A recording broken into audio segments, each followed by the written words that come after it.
The red and blue lights lit up my rear view like a sudden storm. At first, I honestly thought it was a joke. My brother liked jokes that weren't funny to anyone else. Then I saw the patrol unit number on the bumper. And I saw him. Officer Nolan Kessler, my brother, walking up behind my car with that slow, deliberate stride he used when he wanted to feel powerful. His hand rested near his belt like he'd already decided what kind of person I was. I pulled over on the shoulder, hazards blinking, hands on the wheel. My heart was pounding, but my face stayed still.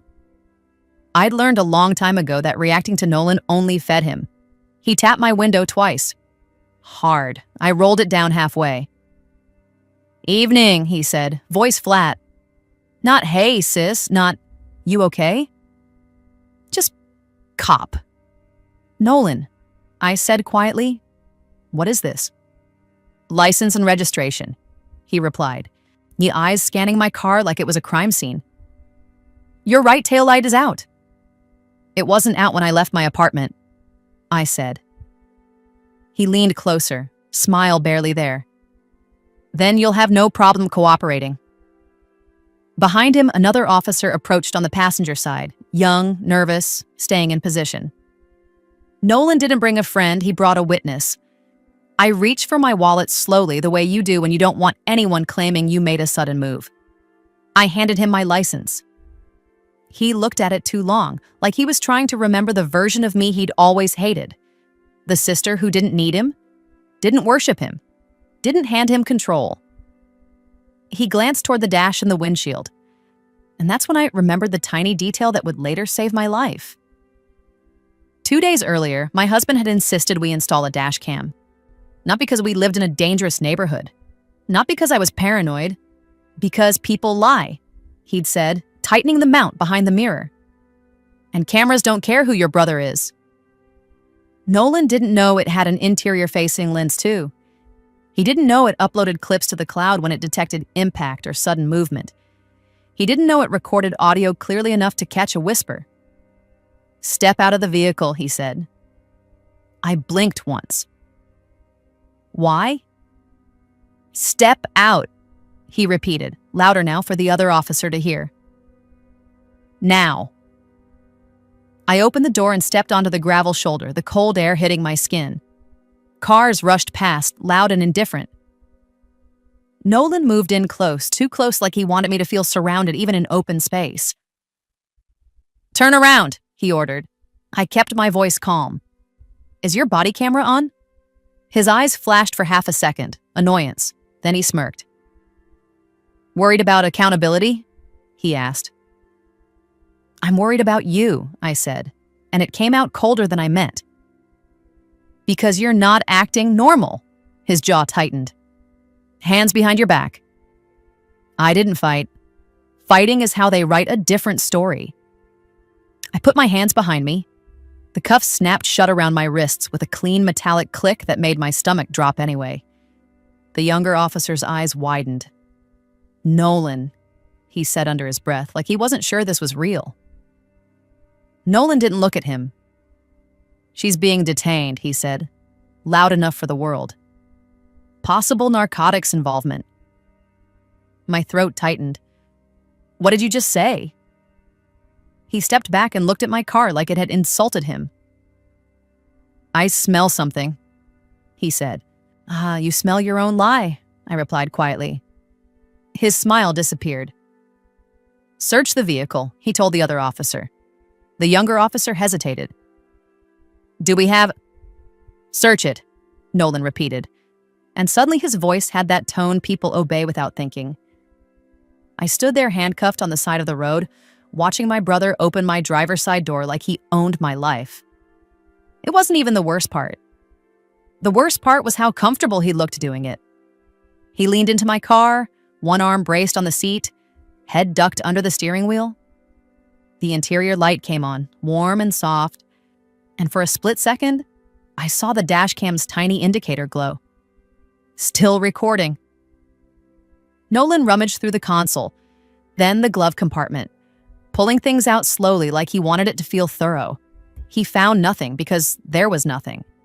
So he made something. He He slid his hand under the driver's seat and paused, just long enough to be theatrical. Then he pulled out a small plastic bag.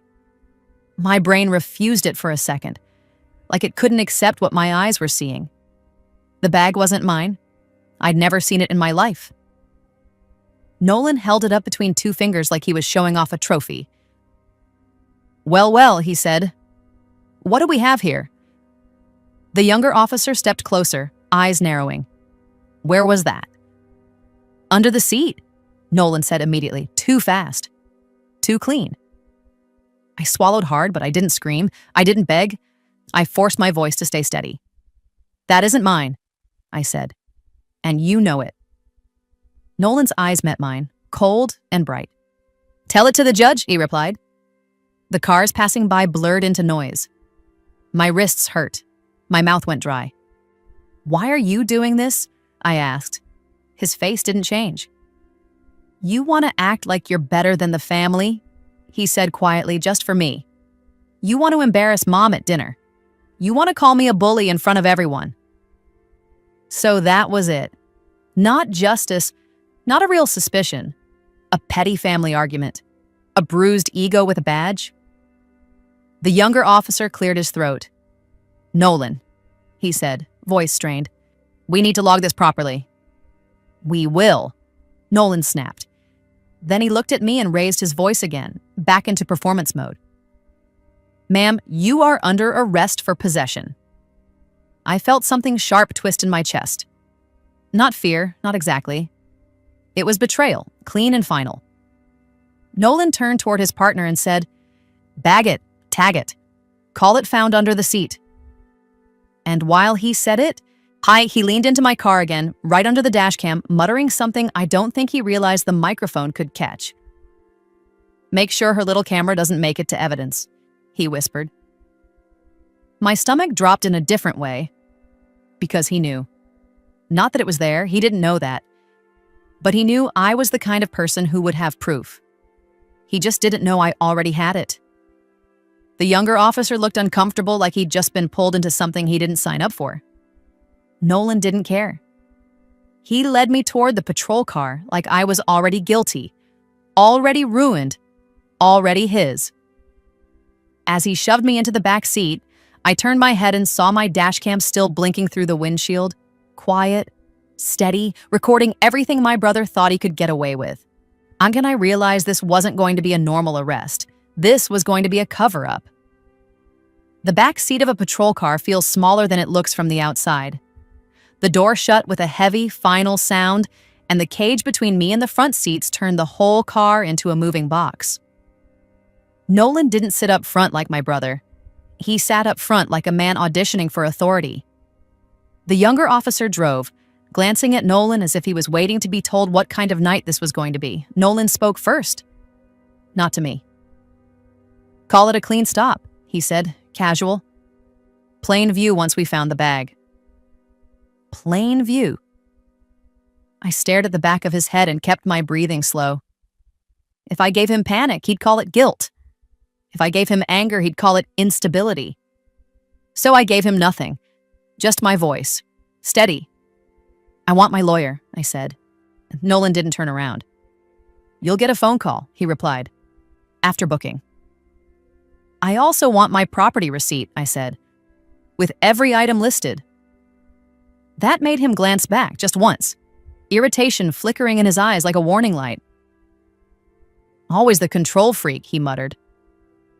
I didn't correct him because control was the only thing that kept people like Nolan from writing your entire life into a report. At the station, the fluorescent lights hit my eyes like a slap. Nolan marched me through the entrance as if he wanted every camera to catch his hero walk. The younger officer, still quiet, still uncomfortable, held the baggie in an evidence pouch like it was radioactive. The desk sergeant looked up, bored, then saw Nolan and straightened slightly. "Kessler," he said, "what have you got?" Nolan's voice was smooth. "Traffic stop," he said. "Found contraband under the driver's seat. Possession." The sergeant glanced at me. "Name?" I said it myself, clear and calm. "Lena Kessler." The sergeant's eyebrows lifted at the shared last name. His eyes flicked to Nolan for half a second, then away, like he didn't want to see what he was seeing.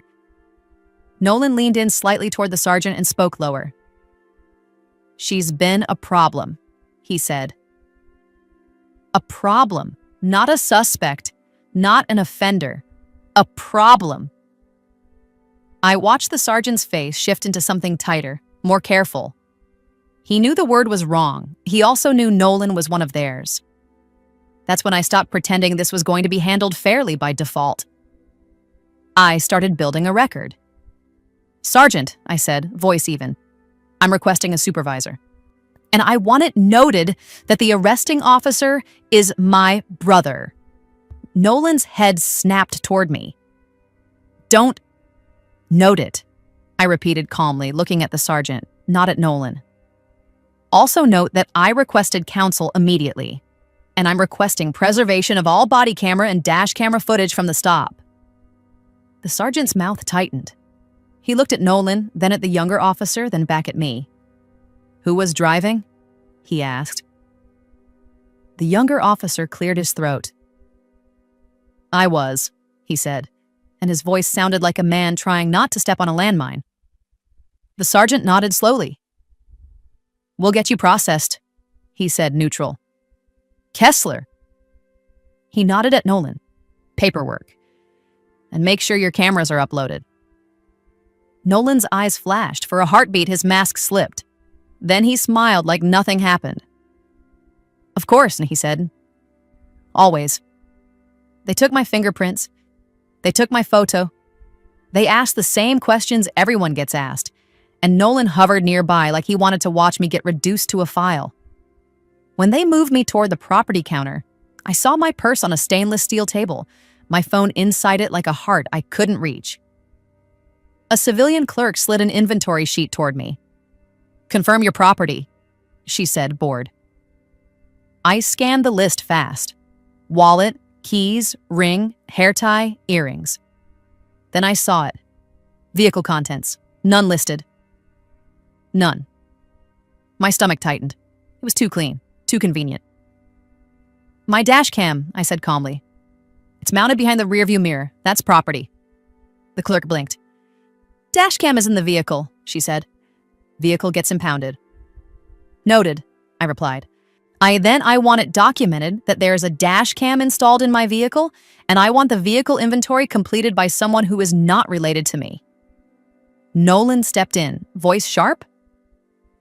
"It's a vehicle accessory," he snapped. "It stays with the car." "It records audio," I said. "It records the stop, and I am requesting that it be preserved." The younger officer's eyes flicked up at that. He looked at Nolan, then away again, like he was watching a train drift toward a wall. The desk sergeant appeared behind the counter again, listening now. "Dash cam?" he asked. "Yes," I said. "New. Cloud connected." Nolan's jaw tightened. "It's irrelevant," he said quickly. "We have the evidence." The sergeant stared at Nolan for a long beat, then looked at me. "What kind of dash cam?" he asked. I answered honestly. "Dual lens," I said. "You'd have front and interior." That word, interior, hit Nolan like a dart. His eyes went cold again, and for the first time that night, I saw something under his confidence. Urgency. He turned too fast and said, "I need to go finish the tow paperwork." He was already moving before anyone responded.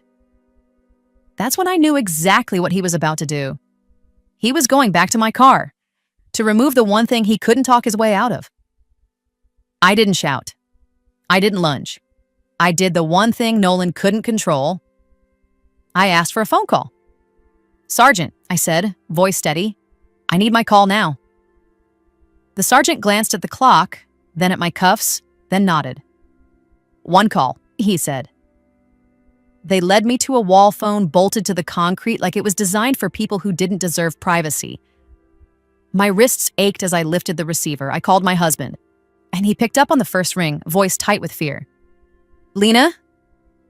"I'm okay," I said immediately. "Listen, Nolan pulled me over and found drugs under my seat. It's a setup. Silence on the other end, then a sharp inhale. What? Don't argue with anyone, I said, calm but urgent. Open the Dashcam app, right now. Check for an event clip. He leaned into the car and said something about the camera. My husband didn't ask why. He didn't waste time. I'm opening it, he said, fingers moving fast. I could hear the sound of a keyboard. It's loading. My pulse hit once. Then he said, I see it. My throat tightened. You see what? There's a clip, he whispered. Time-stamped. It triggered when the car shook when the door opened hard. Download it, I said. Save it twice. Cloud and local. I'd send it to my attorney. We don't have your attorney, he said, panic rising. Then send it to yourself and to a new email you create, I said, keeping my voice steady. And text my friend Sienna, she has my lawyer's number. I heard rapid clicking. Then my husband's voice dropped into something raw. Oh my God, he whispered. What? I asked. It shows him, he said, and his voice cracked. It shows Nolan's hand already holding the bag before he reaches under the seat. My eyes closed for 1 second. Not relief. Not yet. Because Nolan could still try to bury it. Is there audio? I asked. Yes, my husband said, and I heard his breathing change like he was listening to it again. You can hear him. You can hear him say, he says, make sure her little camera doesn't make it to evidence. My stomach went cold in a clean line. Okay, I said quietly. You have it. That's the spine of this. What do I do? My husband asked, voice shaking now. What do I do right now?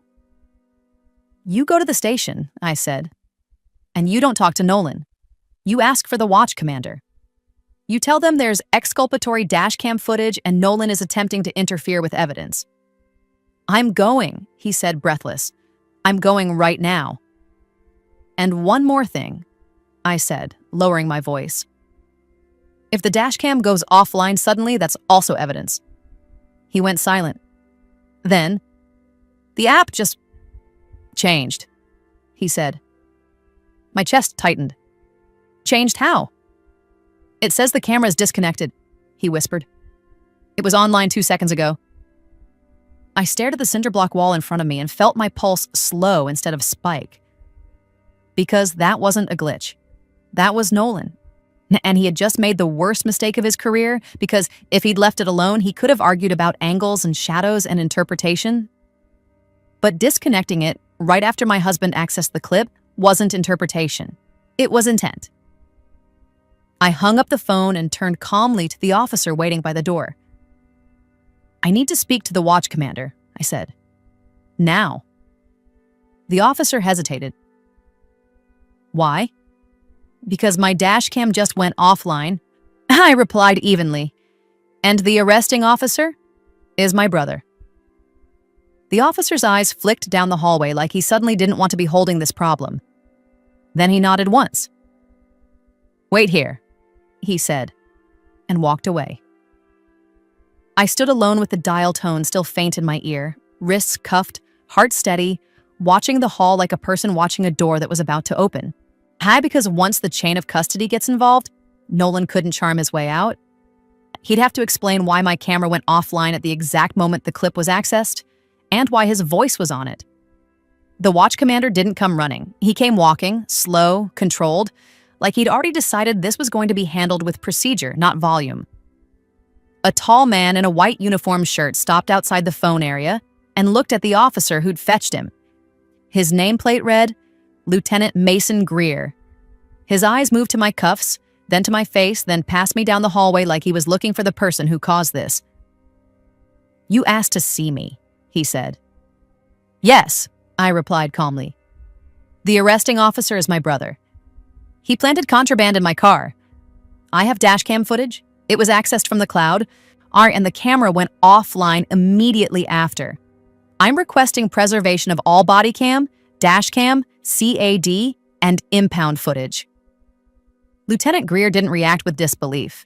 He reacted with a question that told me he understood risk. "Which brother?" he asked. "Nolan Kessler," I said. His jaw tightened slightly, not shock. Recognition. He turned to the officer at the door. "Go get Sergeant Patel," he said, "and tell Kessler to report to interview room 2. Now." The officer hesitated. "Lieutenant..." "Now," Greer repeated, voice flat. Then he looked at me again. "Do you have counsel?" he asked. "I requested counsel at the desk," I said. "I also requested my call, and I used it to have my husband pull the dashcam clip. He confirmed it shows my brother holding the bag before he finds it." Greer's eyes narrowed. Your husband has the clip," he said. "Yes," I replied. "And the dashcam app logs show the disconnection event right after." "Okay," he said quietly. "We're going to do this clean." He walked me, still cuffed, into an interview room that smelled like stale coffee and disinfectant. A camera in the corner blinked. The kind of camera that makes people behave because it creates a second record. Greer sat on the opposite side of the table and said, "Start from the beginning. Keep it factual." So I did. I described the stop, the second officer, the search, Nolan reaching under the seat, the bag appearing, Nolan's whisper about the camera, the property inventory that didn't list the dash cam, the moment my husband accessed the clip, the moment the camera went offline. I didn't call Nolan names. I didn't say he was evil. I said what happened. In order, like a timeline you can't charm away. Greer listened without interrupting. When I finished, he stood and opened the door. "Sergeant Patel," he said to someone outside, "get me the CAD call log for the traffic stop, body cam upload status for Kessler and his partner, and the tow sheet with the impound yard location. I want a preservation hold placed immediately." A woman's voice answered, "Yes, sir." Greer came back in and looked at me. "What dashcam model?" he asked. I told him.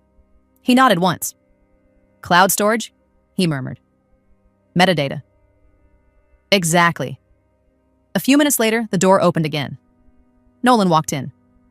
Not as my brother, as a man who expected the room to belong to him. His uniform was perfect. His hair was perfect. His face was controlled, but his eyes were sharp, already scanning for where the threat was coming from. And he looked at me first, and the tiniest smile tried to form, like he wanted to remind me I was still in cuffs. Then he saw Lieutenant Greer. The smile died. "Lieutenant," Nolan said, forcing politeness. "I heard you wanted me." "Sit," Greer said, not offering him anything else. Nolan sat, but his posture screamed resistance. "What is this?" he asked, voice light, like he expected to laugh it off later. Greer didn't laugh. "Your arrestee says you planted narcotics," he said, "and that her dashcam recorded it." Nolan scoffed softly. "That's ridiculous." Greer's eyes didn't move. "Where's her vehicle right now?" he asked. "Impound," Nolan said immediately. "Which yard?" Greer asked. Nolan hesitated, just a fraction. "Riverview," he said. Greer nodded once. "Good. We're placing a preservation hold," he said. No one touches it until a supervisor signs off, including you." Nolan's jaw tightened. "Lieutenant, with respect, she's trying to create confusion. She's angry because I'm doing my job." Greer leaned forward slightly. "Then you should welcome the footage," he said. Nolan's eyes flicked to me again. Cold, warning. Then Greer said, "Is your body camera on?" "It was on during the stop," Nolan replied. Greer didn't let the sentence stand alone. "Is it uploaded?" Nolan's throat moved. "It will be." "Is it uploaded?" Greer repeated, sharper. Nolan's mask stayed in place, but the edges were cracking. "Not yet," he said. Greer nodded like he'd expected that. "Then we're putting it into evidence intake ourselves," he said. "Sergeant Patel is retrieving it." Nolan sat back too fast. "That's not necessary." "It is," Greer cut in. "Because this is now a credibility issue. Nolan's eyes flashed. Credibility? He echoed. Greer stayed calm. Yes, he said. Because you arrested your sister. That alone requires scrutiny. Nolan opened his mouth to speak. The door opened again. My husband stepped in, breathless, eyes wide with fear and fury he was trying to keep under control. His name is Evan, and I could see how badly he wanted to explode. But he didn't. He walked straight to Lieutenant Greer and said, I have the video. Greer's posture shifted instantly. How? He asked. Evan held up his phone. Dashcam cloud app. He said, I downloaded it. I saved it. I emailed it to myself and I screen recorded the metadata page before it disconnected. Nolan's face went tight. Greer held out his hand. Send it to this address, he said, sliding a card across the table. Right now, and do not delete it. Evan nodded and started tapping. Nolan snapped, You can't use that. Civilian recording? Greer cut him off without even looking at him. We're not debating admissibility in this room, he said. We're determining whether an officer committed misconduct and whether an arrest is legitimate. Evan's phone chimed. Sent, he said. Greer turned to a desktop computer in the room, logged in, and pulled up the file. The clip loaded. For a second, all you could hear was the faint audio of wind and passing cars. Then the video showed the inside of my car, my dashboard, my steering wheel, Nolan's uniform filling the frame as he leaned in. And then it happened. On camera, clear as daylight. Nolan's right hand was already holding the small bag when he leaned into the driver's area. Now he didn't pull it from under the seat. He brought it in with him. I watched Lieutenant Greer's face as he processed it. He didn't gasp. He didn't shout. He went still. Then the audio caught Nolan's voice, low, impatient, saying words that hit the room like a door slamming. Make sure her little camera doesn't make it to evidence. Evan exhaled sharply like he'd been holding his breath since the moment he opened the app. Nolan's face shifted from control to calculation in half a second. That's edited, he said immediately. Lieutenant Greer didn't even look at him. It's a cloud file with timestamps, he said. And your voice is on it. Nolan's jaw clenched. She's been planning this, he snapped, trying to build a narrative fast. She wants to ruin me.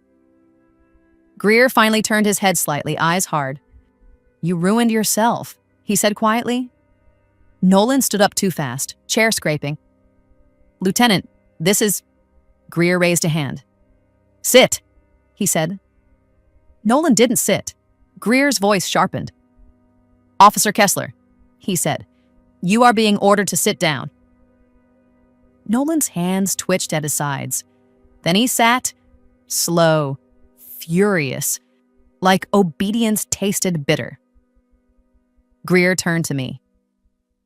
Lena, he said, using my first name for the first time. I'm removing you from Nolan's custody right now. Your charges are being reviewed immediately. Nolan snapped. You can't just... Greer cut him off. I can, he said. And I am. He stood, opened the door, and spoke to Sergeant Patel outside. Get Internal Affairs on the phone, he said. Now. And notify the on-call prosecutor that we have exculpatory footage that must be reviewed before any filing. He looked at Nolan again. You, he said, hand over your duty weapon to Sergeant Patel and your body camera right now. Nolan's face went white-hot with rage. This is insane. Greer's voice stayed flat. Administrative leave pending investigation, he said. You do not leave this building until I A instructs it. Nolan's eyes flicked to me one last time. Pure hatred. And I recognized something there that had nothing to do with law enforcement. It was personal. It was the same spite he'd carried since we were kids when my mother praised him and punished me for refusing to play along. Sergeant Patel entered, calm and firm, and Nolan's hands moved slowly to unclip his body cam. As she took it, Nolan leaned slightly toward Greer and said, "Low, poisonous. Even if you clear her, the prosecutor will still file. You'll see." Greer didn't blink. Then the prosecutor will have to explain why he ignored exculpatory evidence, he said. Nolan's smile returned, small, ugly. "Good luck," he whispered. And that's when Sergeant Patel's radio crackled with a sentence that made my stomach tighten again. "Lieutenant," the voice said, "Impound just called. Someone already accessed the vehicle." Greer's eyes narrowed. "Who?" he asked. A pause. Then, "Officer Kessler's credentials were used at the gate." Nolan didn't say a word. He didn't have to, because that meant he'd tried to get to my dash cam anyway, after he knew it existed, after he knew it recorded him, after he'd already been caught. And if he was desperate enough to do that, it meant he wasn't done. When the radio said my brother's credentials had been used at the impound gate, Lieutenant Greer didn't look at me first. He looked straight at Nolan. It wasn't dramatic. It was worse than that, quiet, focused, like he was lining up facts in his head and deciding which ones were going to become charges. "Nolan," Greer said, voice flat, "did you access the impound yard tonight?" Nolan didn't blink. "No," he said immediately. Greer didn't argue. He turned to Sergeant Patel. "Get me the gate log," he said. "Printed, time-stamped, and pull the yard's camera feed for the gate." Patel was already moving. Nolan's jaw worked like he was chewing anger. "Lieutenant, this is getting ridiculous," he snapped. "You're letting her—" "Stop!" Greer said, sharper now. "You don't get to narrate this." Evans sat beside me in the interview room, hands clasped so tight his knuckles looked white. His eyes kept flicking to Nolan like he was fighting the urge to jump the table. I touched Evans' wrist once, a small signal. Don't give Nolan a new story to write. Greer looked at me. "Lena," he said, calm again, "you're not under Nolan's custody anymore. But you're not leaving yet. I need you available for statements."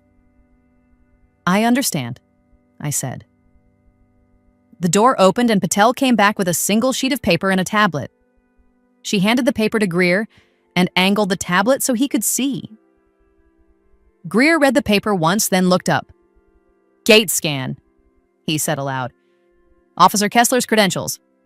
Time, 11:14. Nolan's face tightened so hard the muscle in his jaw jumped. "That's impossible," he said, too fast. "Someone stole my—" Greer lifted the tablet slightly. "And here's the gate camera," he said, voice steady. He tapped play. The footage was grainy, but it didn't need to be perfect. But a patrol SUV rolled up to the gate. The driver's door opened. A uniformed figure stepped out. Nolan. Same build, same walk, same posture that always said he owned the space he was in. He leaned toward the keypad, scanned his credential, the gate slid open, and he drove in. Nolan stared at the screen like it was insulting him. Then he laughed, one short, ugly sound. "Okay," he said. "Fine. I went there." Greer didn't move. "You just told me you didn't." Nolan's eyes flashed. "I went to secure evidence," he said, "because I knew you'd try to screw it up." Greer's voice dropped. "You were ordered not to touch that vehicle," he said. "You went anyway. That is direct interference." Nolan leaned forward. "It's my case." "It was," Greer corrected, cold. Patel stepped closer without raising her voice. "Hand me your keys," she said to Nolan. "Your department keys now." Nolan stared at her. "No." Patel didn't argue. She just looked at Greer. Greer's eyes hardened. "Officer Kessler," he said, "you are now being detained pending internal affairs review. If you refuse orders, you will be physically restrained. Do you understand?" For a second, Nolan looked like he might explode. Then he shoved his keys onto the table hard enough to make them bounce. Greer turned to Patel. Take him to holding, he said. Separate from the public area. Nolan stood, chair scraping, and as Patel guided him toward the door, he twisted his head toward me, eyes full of something that wasn't law enforcement at all. It was pure spite. This isn't over, he mouthed. I didn't respond, because the record was responding for me. As soon as Nolan was out, Greer turned to Evan. I need that Dashcam clip preserved in 3 places, he said. Email, cloud, and a physical copy. I already sent it, Evan said, voice tight. And I can save it to a drive. Do it, Greer said. Then he looked at me. And I want you to tell me exactly what the family argument was, he added quietly. The real motive? I took a slow breath and kept it factual. It was money, I said. Not drugs, not crime. Money and pride. Greer's expression didn't change. It didn't need to. He'd seen that motive in every uniform he'd ever disciplined. Before I could say more, Patel came back, breath controlled. He's in holding, she said. Internal Affairs is on the way. And the on-call prosecutor is asking for an immediate briefing. Greer nodded once. Good, he said. Then he turned to me. One more thing, he added. Did you notice your taillight was out? No, I said. It wasn't. Greer's eyes narrowed. We're going to check that, he said. He stood and looked at Patel. You and I are going to the impound yard, he said. We're documenting everything Nolan did there. Lena stays here. My stomach tightened. My car? I know, Greer said, calm. We'll treat it like a crime scene now. An hour later, Greer came back into the station with a different kind of stillness in his face. Not suspicion, not curiosity. Certainty. He held a manila folder in his hand, and Patel carried a small, clear evidence bag with something dark inside. Greer sat across from me and slid the folder onto the table. Impound footage, he said. Multiple angles. Evan leaned forward. What did he do? Greer opened the folder and pulled out 2 printed still frames, grainy but unmistakable. The first showed Nolan at my driver's side door, shoulders hunched into the car. The second showed his arm lifted toward the windshield area, right where my dashcam was mounted. He went straight for your camera, Greer said quietly.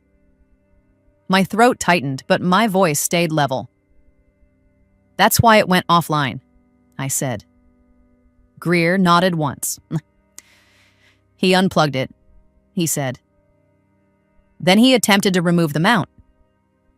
Patel set the clear bag on the table. Inside was a cracked piece of plastic and a dangling cable. The mount, she said.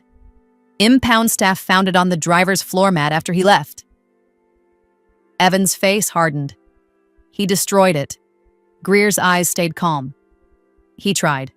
He corrected. But the cloud clip is already preserved. And that's what makes this worse, not better. He knew he'd been recorded and he still interfered. I looked at the broken mount and felt something settle in my chest. Heavy. Steady. Because Nolan hadn't just framed me. He'd tried to bury the proof after he realized he'd been caught. Greer leaned forward slightly. Now I'm going to tell you what's happening, he said. Internal Affairs is opening a formal investigation tonight. The prosecutor is reviewing the dashcam file and the impound footage before any charges are filed against you. Evan exhaled like he'd been underwater. And there's more, Greer added. He pulled out another sheet from the folder and tapped a line with his finger. Vehicle inspection, he said. Your taillight isn't out. Both are working. I didn't smile, I just nodded. So the stop was pretext, I said. Yes, Greer replied. And the body cam. My stomach tightened again. Greer's jaw flexed. Nolan's body cam has a gap, he said. It shows the stop beginning. Then it goes dark right before he searches under the seat. Then it resumes right after the find. Evan's eyes widened. He turned it off. Greer nodded once. The metadata shows manual deactivation, he said. Not a battery failure, not a glitch. That one detail, metadata, felt like my father's voice from years ago, telling me how the world really works. People can lie, but systems leave footprints. The interview room door opened and a woman in plain clothes stepped in, badge clipped to her belt. Internal Affairs. Her name was Renee Voss. She didn't look at me like I was a suspect. She looked at me like I was a witness. Lena Kessler? She asked. Yes, I said. Hon, I'm going to take your statement, she said. And then I'm going to speak to Officer Nolan Kessler. Her tone wasn't angry. It was procedural, which in that building was more terrifying than anger. Renee sat, turned on a recorder, and asked me to tell it again. Timeline, words, movements. I did calmly. Evan confirmed the dashcam access and the disconnection time. Greer added the gate scan log and the impound footage. Patel added the broken mount recovered from the car. When we finished, Renee stood, collected her folder, and paused at the door. Then she looked back at me and said one sentence that made my pulse hit once, hard. He's claiming you begged him to teach you a lesson, she said evenly. And he says you planted the dashcam to set him up. I didn't blink. I just looked at her and answered with the only thing that mattered. Then ask him why he turned off his body cam, I said. Ask him why he went to impound after being ordered not to. And ask him why the bag appears in his hand before it appears under my seat. Renee's eyes held mine for a beat. Then she nodded once. Small, tight. Okay, she said. Now we see how far he's willing to lie. She opened the door, and from somewhere down the hall I heard Nolan's voice rise. Angry, loud, followed by a sharp command I recognized from every cop show I'd ever avoided watching. Put your hands behind your back. Evan's head snapped toward the sound. So did mine, because I couldn't tell yet who the command was for. But I knew one thing for sure. The next few minutes were going to decide whether Nolan walked out of that building in uniform or in cuffs. The hallway noise wasn't chaotic, and it was controlled chaos, the kind that happens when trained people move quickly but still follow procedure. A door opened somewhere down the corridor. Footsteps. A chair scraping. Nolan's voice, sharp and furious, trying to reclaim control with volume. Then another voice. Calm, higher, unmistakably female. Officer Kessler, stand up. Internal Affairs. Renee Voss. I sat in the interview room with my hands still cuffed in front of me now, watching Evan's face tighten as he listened. His eyes kept flicking to the door like he wanted to run out and see. Lieutenant Greer stood near the wall, arms folded, posture steady. He didn't look surprised. He looked like a man watching a process he'd already started. The hallway voice rose again. Nolan, louder. This is harassment, he shouted. You're taking her side because she cried to you. Renee's voice stayed level. No one is taking sides. We are documenting facts. A beat. Then, turn around. Another beat. Then the sound that made the air in my lungs go cold. Metal on metal. Handcuffs. Evan whispered. Oh my God! Lieutenant Greer didn't move. He simply exhaled once. Slow. The interview room door opened and Sergeant Patel stepped in first. Behind her was Renee Voss, and behind Renee, Nolan, my brother, handcuffed. His face was red with fury, eyes burning, jaw clenched so hard it looked painful. He tried to keep his posture upright, but the cuffs changed everything. They made him look human, not powerful, not protected. Renee guided him into the room, like she was bringing in a piece of evidence. Nolan's eyes locked onto mine immediately, and for a split second, the whole building disappeared and we were kids again, him furious that I wouldn't play the game the way he wanted. Then he leaned forward, voice low, poisonous. You're a dead to me, he hissed. I didn't flinch. Renee pulled a chair out and made him sit. Officer Kessler, she said, you are being detained for interview. Any attempt to intimidate a witness will be documented. Nolan laughed once, ugly. Witness? He snapped. She's my sister. She's the one who's been trying to ruin me since we were teenagers. Renee didn't argue with his childhood story. She opened her folder and slid a single sheet across the table. This is the body cam metadata, she said. Manual deactivation during the critical search window. Explain. Nolan's eyes flicked to it, then away. Battery, he said quickly. Glitch. Renee didn't raise her voice. The metadata indicates manual deactivation. That means a button press, she replied. Explain. Nolan's nostrils flared. Fine, he snapped. I turned it off because she was hysterical and I didn't want her screaming on camera. Evan's hands clenched. She wasn't hysterical, he said, voice tight. Renee held up a hand to Evan. Let him speak, she said. Nolan's eyes flashed toward Evan. Who are you? He sneered. Her husband? The guy who thinks he's saving her? Evan didn't answer. Renee slid the next exhibit forward. The dashcam clip? She said simply. Nolan's face shifted in a way that was almost involuntary, anger mixing with calculation. That's edited, he said immediately. Renee didn't bite. She turned the laptop screen toward him and clicked into a file properties view. Date, time, upload event, hash value. You understand what a hash is? She asked. Nolan hesitated for half a second. Sure, he muttered. Good, Renee said. Because the file your department received matches the hash value of the file pulled from the cloud. That means it wasn't altered. Nolan's mouth tightened. Renee hit play. The same moment played again. Nolan leaning into my car, bag already in his hand. His own voice, clear as a knife.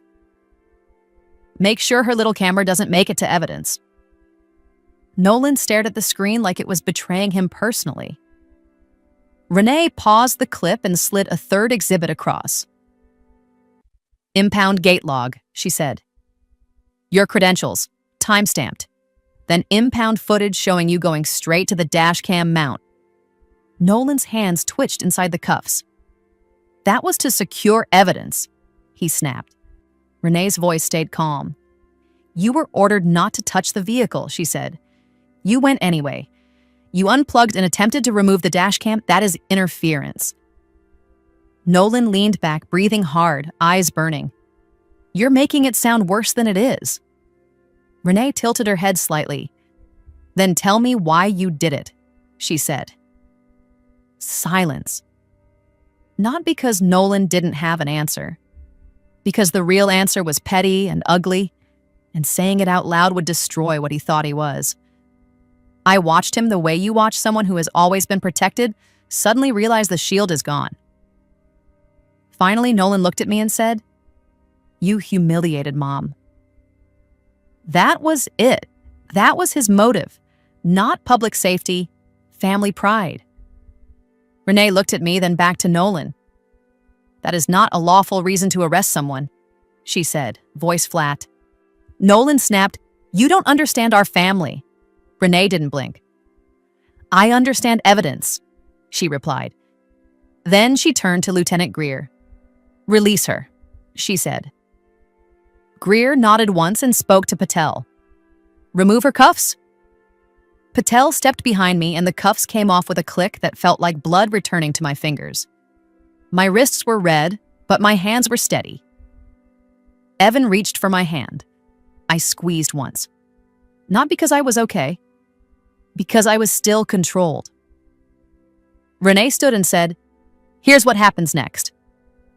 She looked at Nolan. Your arrest report is being flagged for falsification. The narcotics evidence is being sent for independent review, and chain of custody is being audited. You are placed on immediate administrative suspension pending criminal review. Nolan's eyes widened. Criminal? Renee didn't soften it. Yes, she said, because planting evidence, falsifying reports, and interfering with evidence are crimes. Nolan's face went pale in a way I'd never seen. Then he turned his head sharply toward Greer. "You're going to let her walk?" he snapped. "After she did this?" Greer's eyes stayed hard. "You did this," he said quietly. Nolan's breathing turned fast, frantic. "Mom will fix this," he blurted. "Mom knows people, Renee's tone sharpened for the first time. "Do not contact anyone about this case," she said. "Any attempt to influence witnesses or evidence will be added."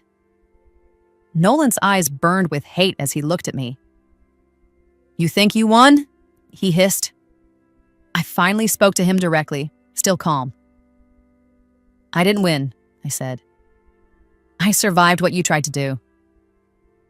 Renee guided Nolan out. Patel followed. The door shut, and for the first time all night, the room felt breathable. Lieutenant Greer turned to me.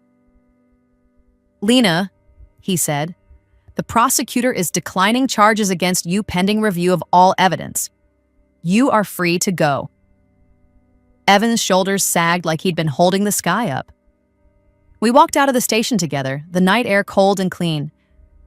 My knees felt like rubber for a second, once my body realized it could stop bracing. In the parking lot, Evan asked softly, "What now?"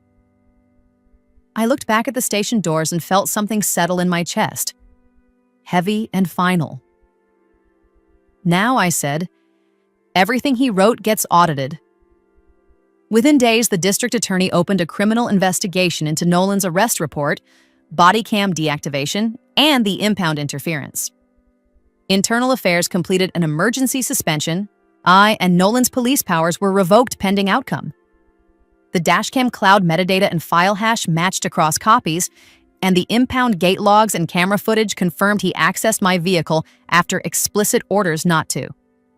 Nolan was charged with evidence tampering and misconduct-related offenses tied to the planted contraband and falsified report, and he was terminated from the department after a disciplinary hearing. A protective order was issued barring him from contacting me and Evan, and the department issued a formal letter clearing my name after the case was reviewed.